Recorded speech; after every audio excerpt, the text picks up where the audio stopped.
तो 1 से 10 मेनली मेरा स्कूल हिंदी माध्यमिक था। बट अपनी की जर्नी से पॉइंट स्टार्ट करते हैं। जैसे 11th में क्या करता था, मैंने 10वीं की परसेंटेज के बेस पर मुझे गवर्नमेंट स्कूल मिल गया था अपने ज़िले का, जो कि यहाँ से 20 किलोमीटर दूर था। तो रेगुलर ज्वाइन किया था, क्योंकि रेगुलर और डमी में तो बहुत बड़े डिफरेंस होते हैं, जो कि मैं अगली वीडियो में आप लोगों को अच्छे से बता दूंगा, क्योंकि वो बहुत बड़ा टॉपिक पड़ जाएगा। मेरे भाई ने मुझको डमी की जगह रेगुलर ही क्यों ज्वाइन कराया, ये भी उसी में बता दूंगा। पर अब बात कर रहे हैं नई जगह। क्या है, मैं 11th में दिन भर स्कूल में निकल जाता था, बहुत समय लगता है। 9:30 की बस से मैं निकल जाता था, तो वहाँ 10 से स्टार्ट होता था स्कूल, और 4:30 बजे छुट्टी होती थी कि मैं 6 बजे घर आ पाता था। मेरा स्कूल वो डिस्ट्रिक्ट में था, यहाँ से 20 किलोमीटर, तो मुझे 9 बजे निकलना पड़ता था घर से। 10 के आसपास वहाँ पर पहुँच जाता था। तो स्कूल ही छुट्टी होती थी 4:40 पर, तो मुझे घर आते आते 6 बज जाते थे। 6 बज जाते घर आते आते। तो अब आप लोग पूछोगे मैंने नीट की तैयारी कब की थी, मैं कोचिंग कैसे जाता था, तो पहले बता दूँ कि मैं कोई ऑफलाइन कोचिंग गया ही नहीं, 11th-12th की नहीं गया। मैंने एक ऑनलाइन बैच लिया था जो नीट का भी कराते थे, वही 11th-12th सेम ही रहता है, तो बस वही तैयारी में करता रहता था। लेट की क्लास देखता था, गलती मेरी ये हो गई थी। नोट से बनाता नहीं था, एक 2 दिन बाद बनाता था, तो सब भूल जाता था। और भैया ने बोला था कि डेली रिवीजन करना, और मैं वो भी नहीं करता था, और उनको ये बताया भी नहीं था, तो ये बहुत बड़ी मिस्टेक हो गई थी। बस डेली रूटीन करता, तो क्या है, मेरी 11th बर्बाद हो गई थी। मैं टेस्ट भी अच्छे से नहीं देता था, तो 11th बर्बाद की मैं एक अलग से वीडियो बना दूँगा, क्योंकि वो बहुत बड़ा टॉपिक हो जाएगा। फिर मेरे भाई ने तो मुझको पहले से ही बता दिया था स्टार्टिंग से, बट गलती मेरी थी कि मैंने उनकी बात ही नहीं सुनी थी।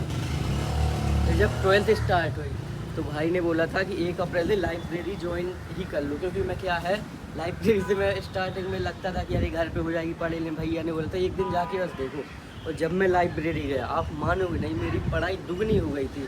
मैं खुद रह गया था कि मैं कर क्या रहा हूँ, तो मैंने फिर ज्वाइन कर ली थी 1 अप्रैल से। और मेरी लाइब्रेरी भी डिस्ट्रिक्ट में ही थी, यहाँ पर अवेलेबल नहीं थी, और मेरे भाई वहीं पर जाते थे, तो उन्होंने बता दिया। तो मैं यहाँ से 20 किलोमीटर दूर थी, तो निकल जाता था, क्योंकि 1 घंटे लग ही जाते थे वहाँ पर पहुँचते।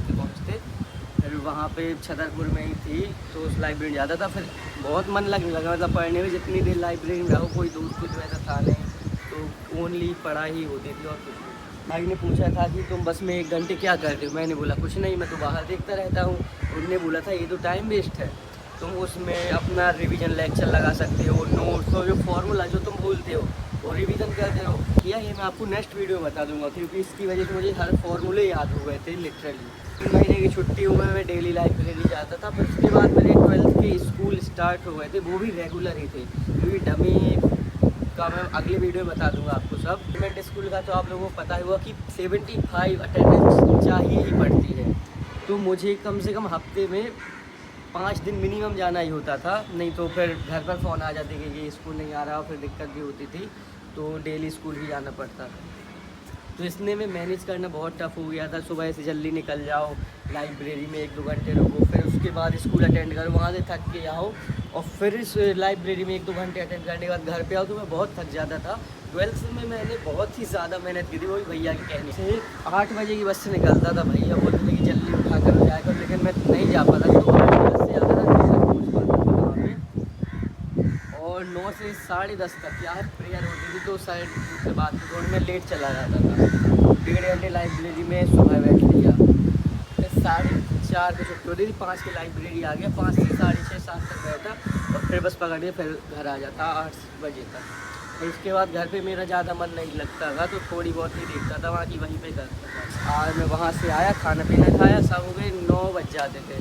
उसके बाद थोड़ी क्या डीपी वगैरह रहती थी, वो कभी स्कूल के काम नहीं करने पड़ते थे, मतलब फाइल आइल लिखना होता है, और रिवीजन भी करने लगे थे। भैया ने बोला था कि डेली अगर तुम पहला लेक्चर पढ़ रहे हो, उसके बाद तुमने दूसरा लेक्चर देगा, तो पहला तुम्हारा ही रिवाइज होना चाहिए, और जब तुम तीसरा देखो तो पहला और दूसरा दोनों तुम्हें रिवाइज होने चाहिए।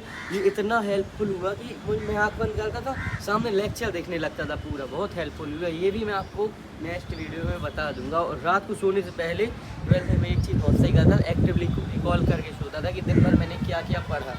तो बस फिर बोर्ड्स आ गए, फिर ऑनलाइन पढ़ाई कम कर दी थी। क्या है, मेरे बोर्ड्स के पेपर थे शायद 25 फरवरी को, और 1 जनवरी से मैंने 22 फरवरी तक, मतलब पूरे 1.5 महीने मैंने 11th रिवाइज कर दी। भैया ने बोला था कि 12th तो तुम कर चुके हो, तो रिवाइज करने में कम समय लगेगा। फिर मैं 11th करता रहा, फिर उसके बाद मैंने पेपर दिए थे। और लाइब्रेरी क्या है, मेरे होम टाउन में खुल गई थी, तो भैया ने बोला था तुम वहीं पे रहो, तुम्हारे यहाँ पे दोस्त हैं तो नहीं लगेगा मन। मैंने बोला था नहीं, यहाँ पर सही रहेगा, मैं जल्दी जा सकता हूँ, यही मेरी गलती थी। नवंबर में मैं यहाँ गया था, दोस्त भी यहाँ गए थे, 2-2 घंटे में पार्क घूमने निकल जाता था, बहुत समय बर्बाद हुआ, दूसरे टाइम में बैठने लगा, इस चीज़ में मेरा बहुत समय बर्बाद चले गया। और मेन बात कि मैंने भैया को नहीं बताया था, इसमें सबसे बड़ी गलती यही थी। अगर मैं भैया को बता देता तो मैं पिछले साल सेलेक्ट हो चुका होता। अब ये पूरी स्टोरी कैसे मैंने गलती की थी, आखिर क्या नहीं करनी चाहिए, क्या करनी चाहिए, सब मैं नेक्स्ट वीडियो में आपको बता दूंगा। ओके, सबसे बड़ी गलती, मैंने सारा दम से पढ़ाई की। बोर्ड के पेपर होने के बाद मैं फ्री सा रिलैक्स फील करने लगा था।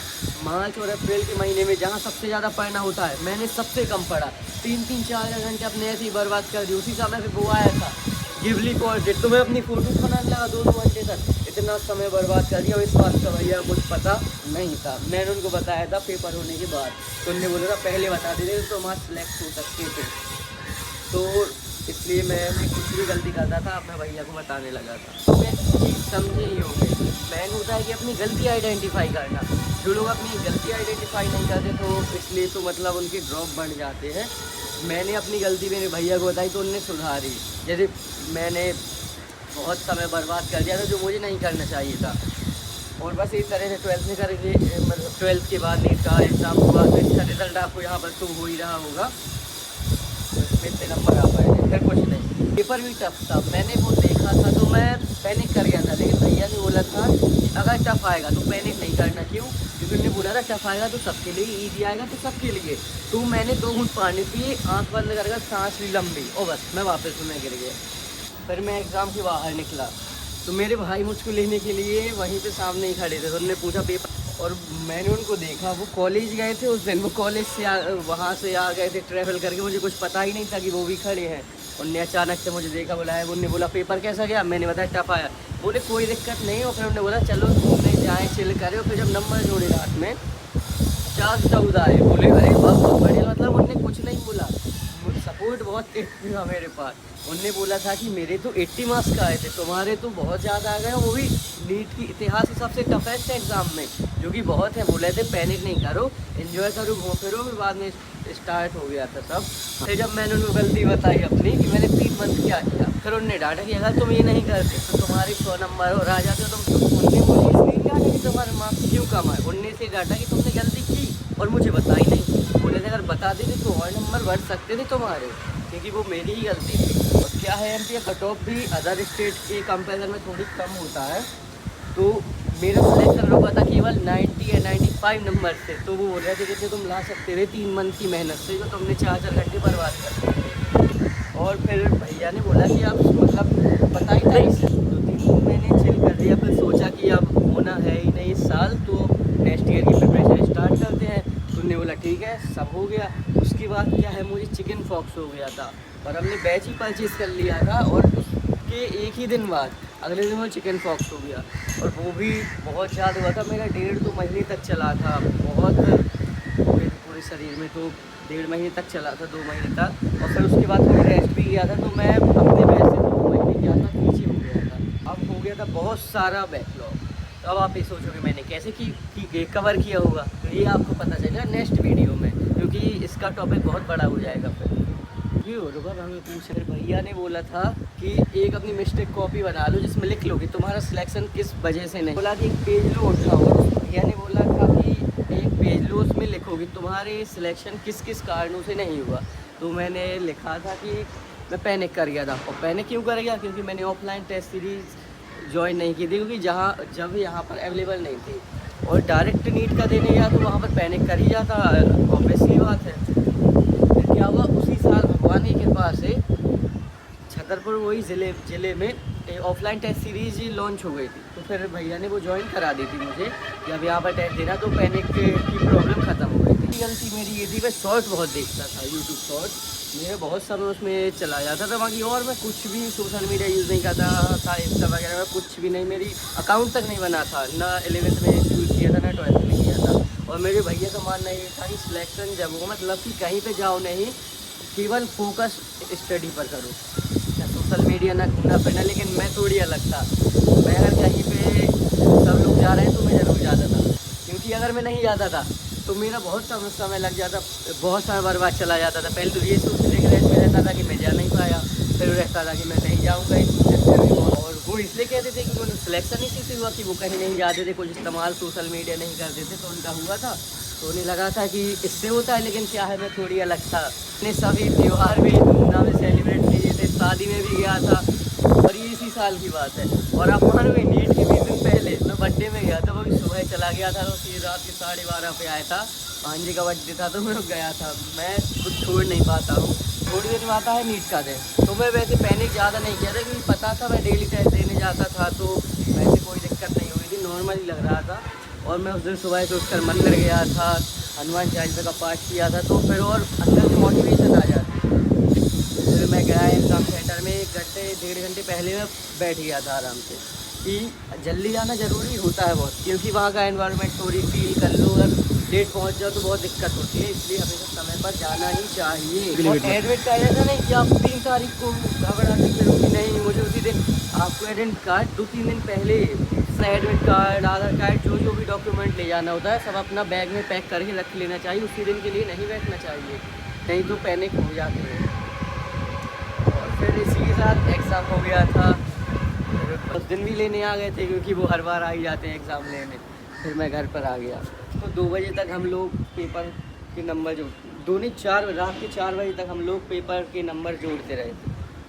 तो फिर उसमें जितने नंबर है, मे बी वो मेरे सभी मॉक टेस्टों के हिसाब से, सभी मॉक टेस्टों के नंबर से ज़्यादा आ रहे थे। फाइनली ये कि मेरा जितने किसी टेस्ट में मार्क्स नहीं आए, उतने मेरे नीट में आ सकते हैं मे बी।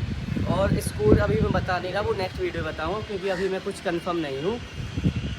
और नेक्स्ट वीडियो में आपको ये भी बता दूंगा, अपने सभी, अगर आप लोग चाहिए होगी तो सभी अपने जो टेस्ट दिए थे मैंने, उन मॉक टेस्टों के आपको मैं नंबर दिखा दूंगा, और डिटेलिंग वगैरह की कैसे क्या आते रहे मेरे टेस्ट, पेपर के पहले, पेपर के बाद, और 11-12 के भी मैं आपको बता दूंगा। और साथ में ही मैं जो ऑफलाइन दिए थे उसका भी मैं आपको रिज़ल्ट बता दूंगा, और इसकी डिटेल वीडियो बाद में आ जाएगी। मैं हिंदी से इंग्लिश क्यों गया, 11-12 की मैंने इसमें बताया, बाकी ये सब सिलेक्शन के इसमें कोई अभी पता नहीं। ऑनलाइन बैच क्यों लिया, और मैंने ऑफलाइन टेस्ट सीरीज़ ज्वाइन क्यों की, टाइम टेबल क्या रहा, कि स्कूल भी मैनेज किया और बैच भी मैनेज किए, तो ये भी मैं नेक्स्ट वीडियो में आप लोगों को बता दूँगा। क्योंकि मेरा 11 का टाइम टेबल अलग था, 12 का अलग था, और ड्रॉप ईयर का अलग था। मैं ये सब आपको नेक्स्ट वीडियो में बता दूँगा।